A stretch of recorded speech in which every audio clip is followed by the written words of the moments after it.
বিকেলে বা সন্ধ্যায় 1 কাপ চা হলে দিনটা কিন্তু বেশ ভালো যায়। আর সেই চায়ের সঙ্গে যদি থাকে দারুণ একটি নাস্তা, তাহলে তো কথাই হবে না। আসসালামু আলাইকুম, সবাই কেমন আছেন? আজকে আমি একটি রেসিপি তৈরি করেছি যেটা আপনি চায়ের সঙ্গে বেশ মানিয়ে নিতে পারবেন। তো চলুন রেসিপিটি শুরু করি। তো প্রথমে একটি বলে আমি 2টা ডিম ভেঙে নিয়েছি, সেখানে 1 কাপ চিনি নিয়েছি। এগুলোকে আমি এখন ফেটিয়ে নেব। এগুলো যখন ফেটানো হয়ে যাবে, এখানে আমি 1 প্যাকেট গুঁড়ো দুধ অ্যাড করে দিলাম। এটা 10 টাকা দামের গুঁড়ো দুধ। তো গুঁড়ো দুধটা দেওয়ার পরে আর একটু ফেটিয়ে নেব। তারপর এখানে আমি ময়দা অ্যাড করে দিলাম। তো ময়দাটা দেওয়া হয়ে গেলে আমি এগুলোকে মেখে নেব। মেখে সুন্দর করে একটা ডো বানিয়ে ফেলবো। তো ডোটা কিন্তু আমার তৈরি হয়ে গেছে।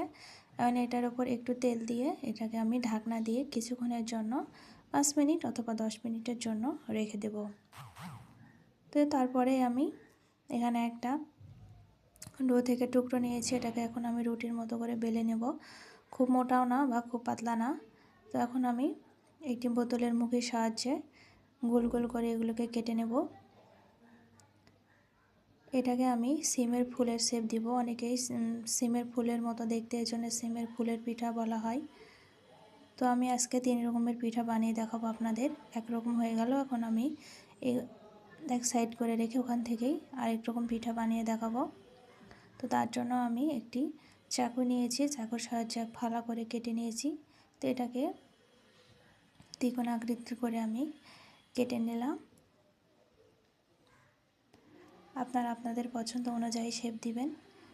তো 2 রকম হয়ে গেছে, এখন এটা আমার 3 নাম্বার। তো দেখতে পাচ্ছেন আমি কিভাবে পিঠাগুলো বানিয়ে নিচ্ছি। আপনারা আপনাদের পছন্দ মতো পিঠাগুলো বানিয়ে নেবেন।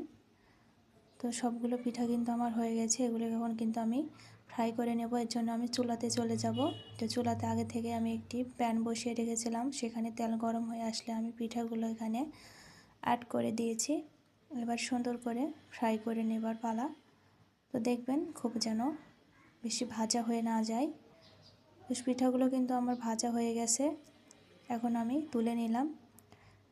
তো আজকের রেসিপি কেমন লাগলো আপনাদের অবশ্যই কমেন্ট